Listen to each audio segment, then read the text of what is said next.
ఈ రోజు దేవుని సేవ ఎలా మారిపోయిందంటే మోసపూరితమైనదిగా మారిపోయింది. నేను చెప్పినా కూడా ప్రజలకు అర్థం కావట్లేదు, చివరికి నేనేదో తప్పు చేస్తున్నాను అన్నట్టు భావిస్తున్నారు. దీనివల్ల అన్ని జనుల మధ్య ఇతర విశ్వాసాలకు చెందిన వాళ్ళ మధ్య దేవుని నామ అవమానాల పాలవుతుంది. 500 రూపాయల నోట్లు తెచ్చుకోండి, రేపు దేవుని సన్నిధికి వచ్చేటప్పుడు అందరూ 500 రూపాయల నోట్లు తెచ్చుకోండి అన్నాడు. మాయగాడు, మోసగాడు. ఈ కొత్త క్యాలెండర్ ఇంట్లో పెట్టుకోండి, ఇది అభిషేకం చేసిన క్యాలెండర్ ఇది. దీనివల్ల ఎన్నో అద్భుతాలు, ఎన్నో సూచక్రియలు, ఎన్నో మహత్కార్యాలు జరుగుతుంది. ఇందులో మా ఆవిడ ఫోటో, నా ఫోటో ఉందంటున్నాడు మహానుభావుడు. ఈ మ్యాజికల్ అండ్ రెమెడీస్ యాక్ట్ అని ఒక యాక్ట్ ఉంది, 1964 ఎప్పుడు అది యాక్ట్. అది ఆ యాక్ట్ ప్రకారం అరెస్ట్ చేసి లోపల చేయాలి. ఈ రోజు దేవుని సేవ ఎలా మారిపోయిందంటే మోసపూరితమైనదిగా మారిపోయింది. అది ప్రజలు గుర్తించలేకపోతున్నారు. నేను చెప్పినా కూడా ప్రజలకు అర్థం కావట్లేదు, చివరికి నేనేదో తప్పు చేస్తున్నాను అన్నట్టు భావిస్తున్నారు. మోసపోవద్దు అని చెబుతున్నా కూడా అర్థం కావట్లా. దీనివల్ల అన్యజనుల మధ్య ఇతర విశ్వాసాలకు చెందిన వాళ్ళ మధ్య దేవుని నామ అవమానాల పాలవుతుంది. తెలంగాణలో కొత్త ఆయన బయలుదేరాడు, కొంచెం పొట్టుకుంటాడు. ఆయన పేరు నాకు తెలియదు, కానీ మోజెస్ ఏదో ఆయన పేరు నాకు సరిగా తెలియదు. అతగాడు 500 రూపాయల నోట్లు తెచ్చుకోండి, రేపు దేవుని సన్నిధికి వచ్చేటప్పుడు అందరూ 500 రూపాయల నోట్లు తెచ్చుకోండి అన్నాడు. Publicity, direct publicity. 500 రూపాయల నోట్లు తెచ్చుకోండి, అక్కడ నుంచి మీ అందరికీ 500 నోట్లకి అభిషేకం చేస్తాడంట. ఈ అభిషేకం చేయబడిన నోటు మీ ఇంట్లో ఉన్నంత కాలం మీ ధన సమృద్ధికి లోటు ఉండదని చెప్తున్నాడు మాయగాడు, మోసగాడు. ఇప్పుడు అతను మళ్ళీ వీళ్ళందరినీ నాకు డబ్బులు ఇవ్వండి అని అడుగుతాడు. ఇప్పుడు నా పాయింట్ ఏంటంటే, వాళ్ళందరూ 500 రూపాయల నోట్లు తెచ్చుకుని చచ్చుకొచ్చి నీ దగ్గర అభిషేకించుకుని వెళ్ళి మళ్ళీ నీకెందుకు డబ్బులు ఇవ్వాలి? నీ దగ్గర చాలా అభిషేకం ఉంది కదా, నీ ఇంట్లో 500 నోట్లు అభిషేకించుకుని పెట్టుకో, ఆటోమేటిక్ గా అవి తెచ్చి పడతాయి నీకు వీళ్ళు ఎవరు ఇవ్వక్కర్లేదు కదా, నువ్వే పెద్ద రిజర్వ్ బ్యాంకు కదయ్యా బాబు. అందరు 500 నోట్లకి అభిషేకం ఇచ్చి ఆ 500 నోట్లు ఏమో పిల్లలు పెట్టేలాగా నువ్వు ఏర్పాటు చేస్తున్నప్పుడు, నీ ఇంట్లో ఒక 500 నోట్లు నువ్వు పెట్టుకో, 10 పిల్లలు పెడుతుంటాయి, నీకు హ్యాపీగా నీ బతికెళ్ళిపోద్ది. నువ్వు ఎవరిని అడక్కి ఇంకప్పుడు. మళ్ళీ అంటాడు కొత్త క్యాలెండర్ వచ్చేసింది, ఈ కొత్త క్యాలెండర్ ఇంట్లో పెట్టుకోండి, ఇది అభిషేకం చేసిన క్యాలెండర్ ఇది. దీనివల్ల ఎన్నో అద్భుతాలు, ఎన్నో సూచక్రియలు, ఎన్నో మహత్కార్యాలు జరుగుతున్నాయి. ఇందులో మా ఆవిడ ఫోటో, నా ఫోటో ఉందంటున్నాడు మహానుభావుడు. క్యాలెండర్ పెట్టుకునేది డేట్లు చూసుకోవడానికి అంతే తప్ప క్యాలెండర్ వల్ల అద్భుతాలు జరుగుతాయని బైబిల్ ఎప్పుడు చెప్పలా. ఏ అపోస్తలుడు, ఏ సేవకుడు మీ 500 రూపాయల నోట్లు పట్టుకుని చర్చికి వచ్చేయండి, వాటిని అభిషేకిస్తాను, ఆ తర్వాత అవి పట్టుకెళ్ళి ఇంట్లో పెట్టుకోండి, వాటి నుంచి మీ కోట్లు వచ్చేస్తాయి. ఇప్పుడు చాలా మంది అన్ని మతాల్లో ఉన్నారు ఇలాంటి చేటర్స్, అన్ని మతాల్లో ఉన్నారు. కొన్ని మతాల్లో అయితే, ఓకే, హిందూ మతంలో కూడా ఒక అతను ఉంటాడు, రుద్రాక్షలు ఇస్తుంటాను, పట్టుకెళ్ళండి, మీ ఇంట్లో పెట్టుకోండి, ఇది ఉన్నంత కాలం మీ ఇంటికి సిరి సంపదలు వస్తానే ఉంటాయి అంటాడు. అబద్ధం. నువ్వు ఏ పని చేయకుండా సోమరపూతల మంచం మీద పడుకుంటే, రుద్రాక్ష ఎట్టేసుకుంటే సిరి సంపదలు రావు, పొయ్యిలో పిల్లులు దొంగుంటాయి. గాలి మాటలు ఇవన్నీ.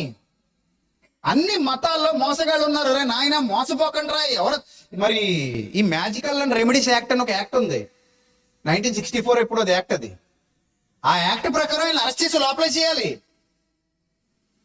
ఆ పాస్టర్ని అరెస్ట్ చేసి లోపలే చేయాలి ఇమీడియట్ గా. 500 రూపాయల నోట్లు తెచ్చుకుంటే అభిషేకిస్తావా నువ్వు? పాత తెచ్చుకోమంటావా, కొత్త తెచ్చుకోమంటావా?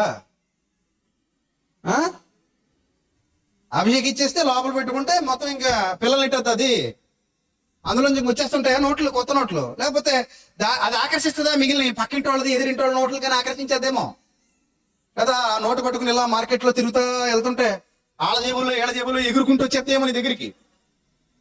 సిగ్గైనా లేదాయే చెప్పడానికి. ఈ నమ్ముతూ వెళుతున్న గొర్రెలకైనా బుద్ధి లేదాయే, బర్రెలకి. ఆమెన్ ఆమెన్ అని పెడుతున్నారు అతని కింద. నీ ఆమెన్ తగలయ్యా, నీకు అసలు జ్ఞానం ఉందా, వివేకం ఉందా? దానికి కూడా ఆమెన్నా? అది నిజమా? అది పచ్చి అబద్ధం. అది ఇది అబద్ధం అని గుర్తించలేనంత మూర్ఖత్వంలో నువ్వు ఉన్నావంటే కారణం నీకు వాక్యం అర్థం కాలేదు. వాక్యం అర్థమైతే నువ్వు ఇలాంటి మాయల్లో, మోసాల్లో పడిపో. దేవుడు ఎప్పుడు ప్రలోభ పెట్టడు. ఏమంటే ప్రలోభ పెడితే అందరు ఇచ్చేస్తారండి. ఇప్పుడు 500 దేవుని సన్నిధికి ఇవ్వండి, 10,000 రూపాయలు దేవుడు నీకు సాయంత్రానికి ఇవ్వబోతున్నాడు అనగానే కానుకల సంచి నిండా ఏ కాగితాలు ఉంటాయి? నిజం చెప్పండి, ఏ కాగితాలు ఉంటాయి? 500 గుట్ల కింద వచ్చేసి ఉంటాయి. ఎందుకు? ప్రభా ఇదిగో వేసాను ప్రభా, 10,000 ప్రభా. ఏది ప్రభా? ఏడు ప్రభా, ఇప్పుడు ఏడు ప్రభా, ఆ 10,000 ఇచ్చేస్తే వెళ్ళిపోతాను ప్రభా. సిగ్గులే జీవితానికి. దీన్ని వ్యాపారం అంటారు, భక్తి అనరు దాన్ని. దాన్ని ఎవడో భక్తి అండు, ఎవడో అంటే భక్తి అని, వ్యాపారం అంటారు. ఈరోజు జరుగుతున్నది వ్యాపారం. చాలా మంది జీవితాల్లో జరుగుతున్నది వ్యాపారం, చాలా చోట్ల జరుగుతున్నది వ్యాపారం. నువ్వు దేవుని సేవ అనగానే అది ఈ రకంగా చేయకూడదు, అది మంచి పద్ధతి కాదు. దేవుడు ఎప్పుడు అలా చేయలే. చూసారా మోషేతో ఏం చెప్పాడు? యెహోవా మోషేతో ఇలాగూ సెలవిచ్చాను, నాకు ప్రతిష్టార్పణ తీసుకొని రండని ఇశ్రాయేలుతో చెప్పు. నీ బాధ్యత అంతవరకే, ప్రతిష్టార్పణ తీసుకొని రండి, అంతవరకే మోషే పని చెప్పడమే. ఆ తర్వాత విన్నవాళ్ళు తీసుకుంటారు నిర్ణయాలు, అంతేనా? ఎప్పుడైనా సరే ఈ సెమినార్ వస్తుంది, ప్రతి వారం చెప్తాను, నాయన సెమినార్ రాబోతుంది, చాలా పెద్ద కార్యం మనం చేయబోతున్నాం, 1000 మందికి వాక్యం ప్రకటిస్తాం, 1000 మందికి భోజనం పెడతాం. సో మీరు దేవుని పని చేయండి, దేవుని సేవలో మీరు వాడబడండి, అంతవరకే. దట్ ఈజ్ ఎనఫ్, అయిపోయింది అక్కడితో. అది విని నేను ఇంకా చెప్పనే లేదు. ఆల్రెడీ ఇతర దేశాల్లో ఉండే ఒక సోదరి తను ఆల్రెడీ పంపించింది కానుక, 28,000 రూపాయలు పంపించింది మన సెమినార్కి. నేను ఇంకా చెప్పనే లేదు. పంపించి బ్రదర్ నేను ఇలా పంపించాను. ఇంకా ఒక సోదరు అయితే 15,000 30,000 నాకు తెలీదు పంపించింది మొన్ననే. పంపించి బ్రదర్ మీరు ఇలా వాడండి. అక్కడ పని చేసుకోవడానికి వెళ్ళిన అక్క చెల్లెమ్మల వాళ్ళలో ఇప్పటికీ 3-2 స్పందించారు. నేను ఇంకా చెప్పలా. అంటే జనవరి రాబోతుంది, కార్యక్రమం జరుగుతుంది, ఖచ్చితంగా మనం దేవుని పనికి ఉపయోగపడాలన్న వాళ్ళ భావన వాళ్ళలో వచ్చింది కనుక నేను వాళ్ళ పేర్లు చెప్పట్లేదు, చెప్పడానికి కూడా వాళ్ళు ఇష్టపడరు. అందులో 2-3 ఇప్పటికే స్పందించారు, అన్న మీరు చెయ్యండి, మా వరకు మేము ఇక్కడ పని చేసుకుంటున్నాం, మీకు సాయం చేస్తాం చేశారు. అసలు నేను వాళ్ళకు ఫోన్ చేయలేదు, మెసేజ్ పెట్టలేదు, ఇప్పటి వరకు నేను అడగలేదు. కానీ అడగడం మీరు చెప్పలేదు. చెప్పకపోయినా వాళ్ళలో దేవుడు పుట్టించిన ప్రయాణం అంటారు, బైబిల్లో చూపిస్తాను ఇప్పుడు దాన్ని మీకు. ఇది పద్ధతి. అలాగనే వచ్చిందాన్ని తెచ్చిందాన్ని నా సొంతానికో నీ సొంతానికో వాడుకోమనం. దాంతో ఏం చేస్తాం? దేవుని సేవ చేస్తాం, వేలాది మందికి సత్యాన్ని ప్రకటిస్తాం, వేలాది మందికి ఆత్మీయ అభివృద్ధిని కలిగిస్తాం, జ్ఞానాన్ని నేర్పిస్తాం, వివేకాన్ని నేర్పిస్తాం, ప్రయాసపడతాం, కష్టపడతాం, లక్షలాది మంది సత్యంలో నిలబడే రోజులు తీసుకొస్తాం. That is the real service, that is the real ministry. నీకు వచ్చేది ఇంకో రూపంలో వస్తుంది. నేను సభకి వెళ్ళని వచ్చాను, 30,000 రూపాయలు ఇచ్చారు నాకు కానుక. నాకు చాలదా అది? నీకు వచ్చేది దేవుడు ఇస్తాడు. అవతల వ్యక్తి ప్రేరేపించబడతాడు. మా అన్నయ్య అక్కడ నుంచి వచ్చాడు, పని కట్టుకుని ఇంత దూరం వచ్చాడు, కష్టపడ్డాడు, వాక్యం చెప్పాడు, మమ్మల్ని బలపరిచాడు, అనేకమైన అద్భుతమైన ప్రసంగాలు చేశాడు, సరే వెళ్ళనివ్వండి అని చెప్పి పంపిస్తారు వాళ్ళు. చాలు. నీకు నీ బ్రతుకులో నువ్వు నిజంగా సత్యానికి లోబడేవాడవు, సత్యానికి నిలబడేవాడవు, నిలబడేదానవు అయితే కంప్లీట్ గా 100% నువ్వు ఏం చేసినా మనస్ఫూర్తిగా చేయి, ఆ వచ్చేది వస్తుంది. కానీ ఎవరిని ప్రలోభ పెట్టకూడదు, ఎవరిని బలవంత పెట్టకూడదు, ఎవరిని మోసం చేయకూడదు, మాయ చేయకూడదు. అది దరిద్రపు బుద్ధి, నీచమైన లక్షణాలవి. చీటింగ్ అంటారు దాన్ని. ఏమంటారు? చీటింగ్ అంటారు. అది పద్ధతి కాదది, న్యాయం కాదది, విధానం కాదది. That is called cheating. అలా చెయ్యకూడదు. చేసే అధికారం, అవకాశం దేవుడు ఎవరికి ఇవ్వలేదు. చదవండి, కిందకి చదవండి. మనఃపూర్వకముగా అర్పించి ప్రతి మనుష్యుని యొద్ద గాని తను తీసుకొనవలెను.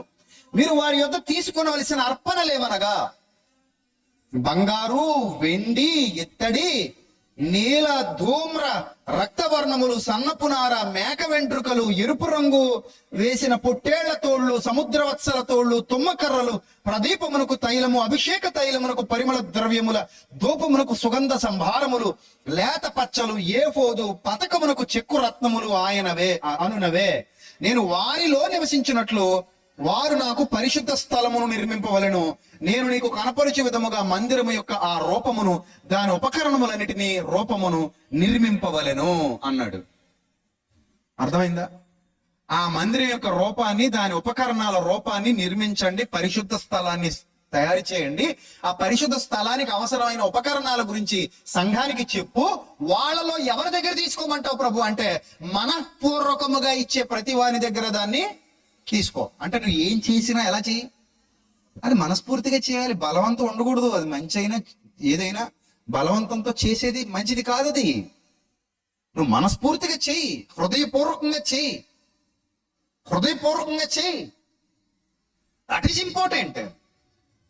అది నీ సామర్థ్యాన్ని బట్టి ఉంటది. నీకు దేవునికి మధ్య జరుగుతుంది. అది మధ్యలోకి ఎవడు మూడవడు దూరడానికి లేదు. అందులో నేను ధనాపేక్షను కప్పిపెట్టే వేషాన్ని వినియోగించి నిన్ను ప్రలోభ పెట్టకూడదు. ఆ ప్రలోభ పెడితే ఇతర విశ్వాసాల్లో కూడా అలా ప్రలోభ పెట్టేవాళ్ళు చాలా మంది ఉన్నారు కదా. ఇదిగో ఈ రేకు ముక్క కట్టుకో, నీకేదో అద్భుతం జరిగిపోద్ది. ఇదేదో రైస్ పుల్లింగ్ అంట. ఆ బియ్యం అవి తెచ్చుకో, ఇంకా అక్కడ నుంచి అవి ఆకర్షించేస్తాయి అంట. నీకు లక్షలు పోగొట్టుకున్నారట రైస్ పుల్లింగ్ లో, డబ్బుల్లో కొంతమంది చెప్తున్నారు. బాధేసింది నాకు. ఈ రైస్ పుల్లింగ్, ఆయిల్ పుల్లింగ్, ఏం పుల్లింగ్ రా నాయన. కొంతమంది ఏమో నక్షత్ర తాబేళ్ళు అంటారు, కొంతమంది ఇంకోటి అంటారు, అది అంటారు, ఆమాలు అంటారు, ఇది అంటారు. తీసుకొస్తారో ఆడు చీట్ చేస్తారు. నువ్వు జ్ఞానం నేర్చుకుంటున్నావా, వివేకం నేర్చుకుంటున్నావా? నీ సేవకుడు నిన్ను ఇంత ఓపెన్ మైండ్ తో మాట్లాడుతున్నాడా నీ దగ్గర?